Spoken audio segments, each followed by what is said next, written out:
భారతదేశంలో అతిపెద్ద వ్యవసాయ అనుబంధ రంగం పాడి పరిశ్రమ. కోట్లాది మంది రైతులకు ఉపాధి కల్పిస్తున్న రంగం. దేశ ఆర్థిక వ్యవస్థకు వెన్నుదన్ను.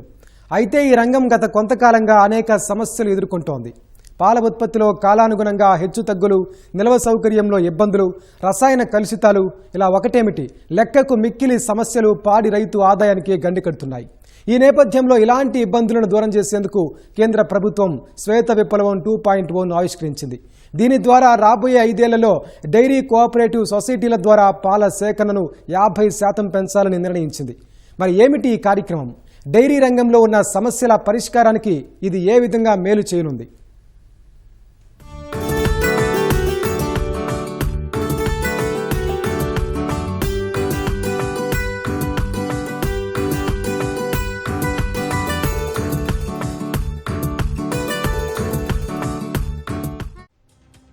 దేశంలో అత్యధిక ప్రజలకు ఆధారం వ్యవసాయం.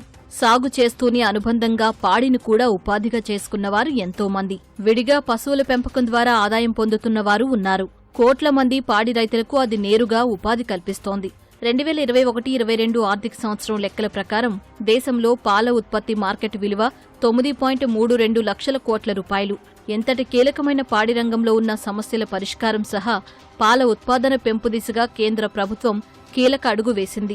శ్వేత విప్లవం 2.0ను కేంద్ర హోం సహకార శాఖ మంత్రి అమిత్ షా గురువారం ప్రారంభించారు. దీని ద్వారా రాబోయే 5 ఏళ్లలో డైరీ కోఆపరేటివ్ సొసైటీల ద్వారా పాల ఉత్పాదనను 50% పెంచాలని కేంద్రం లక్ష్యంగా నిర్దేశించుకుంది.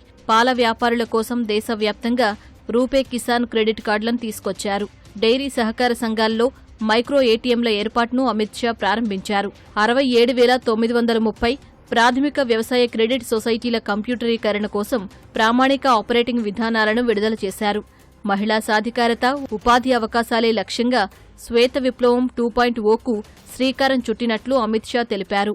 ये श्वेत क्रांति अभियान 2 जो है वो सबसे पहला काम करेगा महिला स्वावलंबन का, महिला सशक्तिकरण का। हम सब जानते हैं कि दूध के उत्पादन के साथ और विशेषकर कोऑपरेटिव दूध के उत्पादन के साथ, डेयरी के साथ माताएं बहनें जुड़ी हैं और माताओं बहनों को आत्मनिर्भर बनाना, स्वावलंबी बनाना, उनका एम्पावरमेंट करना, सशक्तिकरण करना, ये कोई और कार्यक्रम नहीं कर सकता जितना अच्छे से हमारी डेयरी कर सकती है।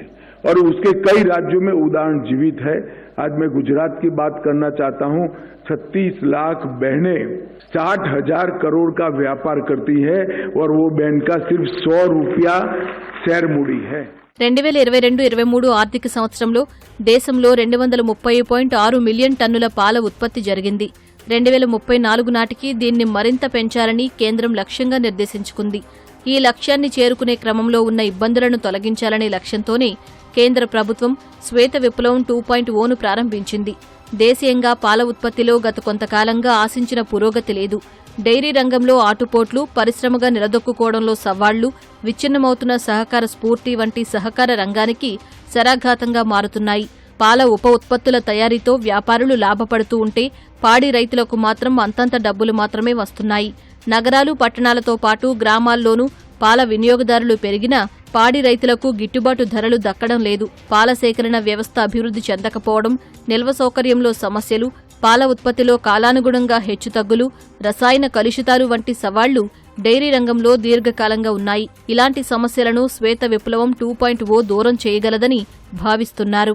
శ్వేత విప్లవం 2.0 దీంతో గ్రామీణ ప్రాంతాలు, ఎక్కడో రిమోట్ ప్రాంతాల్లో, మారుమూల గ్రామాల్లో ఉన్న రైతాంగానికి కూడా చాలా ఉపకరిస్తుంది. దీంతో ఈ వచ్చిన సాధించిన పాల ఉత్పత్తిని స్థిరీకరించి ఇంకనూ దీని పాల క్వాలిటీ మీద, అధిక ఉత్పాదక మీద, ప్రొడక్షన్ కాస్ట్ అంటే పాల ఉత్పత్తి ఖర్చు తగ్గడానికి కూడా అనేక స్కీములు ఈ 2.0 ద్వారా వస్తాయి. పెరుగుతున్న జనాభా అవసరాలను తీర్చడంతో పాటు పాల ఉత్పత్తిలో పోటీ దేశాలను ఎదుర్కోవడం భారత్కు అత్యావశ్యకం. ఈ లక్ష్యం సాకారం కావాలంటే పాల ఉత్పత్తిలో కీలకమైన రైతు మొదలు విలువ ఆధారిత ఉత్పత్తుల్లో భాగమయ్యే పరిశ్రమ వరకు అన్ని స్థాయిల్లో పగడ్బందీ ప్రణాళికతో ముందుకు వెళ్లాలి. పాల ఉత్పత్తిలో స్వయం సమృద్ధి సాధించేందుకు 1970లో భారత్లో శ్వేత విప్లవం ప్రారంభమైంది. పాడి పరిశ్రమ అభివృద్ధికి సంబంధించి ఇది ప్రపంచంలోనే అతిపెద్ద కార్యక్రమం. ఇందులో భాగంగా దేశ ప్రజల అవసరాలకు సరిపడా పాల లభ్యతను పెంచడమే లక్ష్యంగా జాతీయ డెయిరీ అభివృద్ధి బోర్డు ద్వారా 3 దశల ప్రణాళికలను రూపొందించారు. ఇందులో మొదటి దశ 1970లో ప్రారంభమై 1980లో ముగిసింది.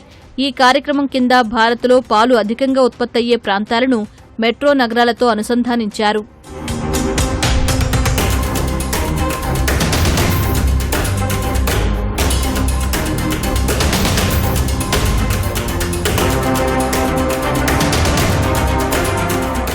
శ్వేత విప్లవంలో భాగంగా 1981 నుంచి 1985 వరకు చేపట్టిన రెండో దశ కార్యక్రమంలో ప్రధాన పాల ఉత్పత్తి ప్రాంతాలు 18 నుంచి 136కు పెరిగాయి. పట్టణ ప్రాంతాల్లో పాల విక్రయ కేంద్రాలను విస్తరించారు. 1985 ముగిసేసరికి 43,000 గ్రామాల్లో పాల సరఫరా కేంద్రాలు ఏర్పాటయ్యాయి. 42 లక్షలకు పైగా కుటుంబాలు పాల ఉత్పత్తిలో భాగమయ్యాయి. 1986-89 మధ్య మూడో దశలో పాడి పరిశ్రమకు అవసరమైన మౌలిక సదుపాయాల కల్పనతో పాటు పాల సహకార సంఘాల సంఖ్య పెరిగింది. ఈ కాలంలోనే అధిక పాల ఉత్పత్తి కోసం పరిశోధనల్లో వేగం పెరిగింది. పశువుల ఆరోగ్యం, పోషణ, కృత్రిమ గర్భధారణ వంటి అంశాల్లో అభివృద్ధి ఆరంభమైంది. ఇలా శ్వేత విప్లవం 3 దశల ప్రణాళిక విజయవంతమైంది. దీంతో 1970కు ముందు పాల కొరతను ఎదుర్కొన్న దేశం 1998 నాటికి ప్రపంచంలోని అతిపెద్ద పాల ఉత్పత్తిదారుగా అవతరించింది.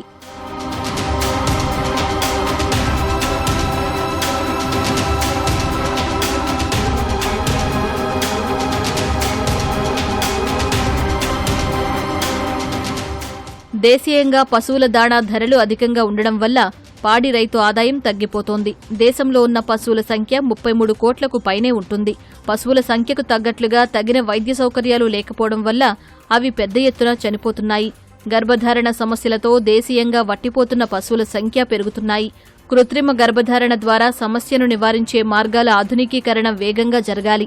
పాడి రంగంలో ఉండే చిన్న, సన్నకారు రైతులు, వ్యవసాయ కూలీలు, మహిళలకు ప్రభుత్వాలు ఆర్థికంగా అండగా నిలవాల్సిన అవసరం ఉంది. డెయిరీ రంగంలో వస్తున్న మార్పులు, సాంకేతికతల గురించి అవగాహన కల్పించాల్సిన అవసరం ఉంది. పంటలకు కనీస మద్దతు ధర ఇస్తున్నట్లుగానే పాలకు కూడా అందించాలి. కొవ్వు ఆధారిత ధర విధానాన్ని సమీక్షించి పాల పరిమాణం ఆధారంగా పాడి రైతుకు డబ్బులు అందజేయాలి. సహకార రంగంలో దాణా తయారీ కూడా కీలకమే. ఐస్ క్రీం, పెరుగు, వెన్న వంటి విలువ ఆధారిత ఉత్పత్తుల తయారీలో రైతులకు అవసరమైన సహాయం అందజేయాలి. మనం ఏదైతే డైరీకి సంబంధించినటువంటి మిషనరీ ఏదైతే ఉందో ఇప్పుడు ఇంపోర్ట్ చేసుకుంటున్నాం. మనం అది కూడా మన ఇండియాలోనే తయారు చేసి ఆ డబ్బులు కూడా మన ఇండియాలో ఉండేటందుకు విధంగా కూడా ఈ యొక్క మిషనరీ మరి మ్యానుఫ్యాక్చరింగ్ కూడా చేయాలనేది ఒక ప్రభుత్వం నిర్ణయం ఉంది. సో ఏదైనా కూడా ఇది ఒక మంచి ప్రోగ్రాం.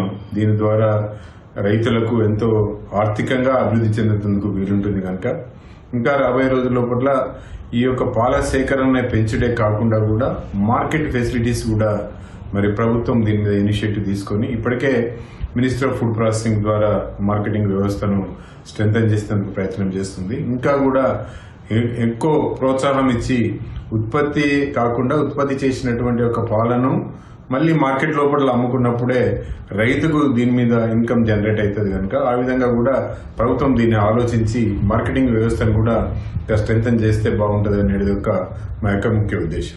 పాల దిగుబడిని పెంచడానికి అధిక పోషకాలు కలిగిన దాణాను తెచ్చేందుకు పరిశోధనలను ప్రోత్సహించాల్సిన అవసరం ఉంది.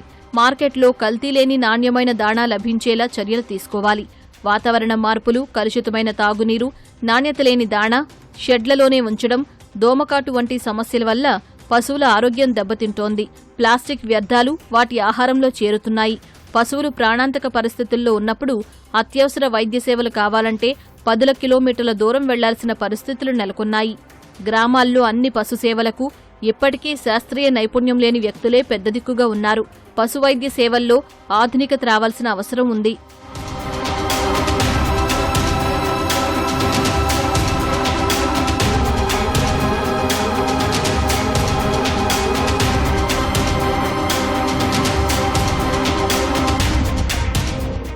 శ్వేత విప్లవం 2.0 ద్వారా కేంద్రం నిర్దేశించుకున్న లక్ష్యాలు బాగానే ఉన్నాయి.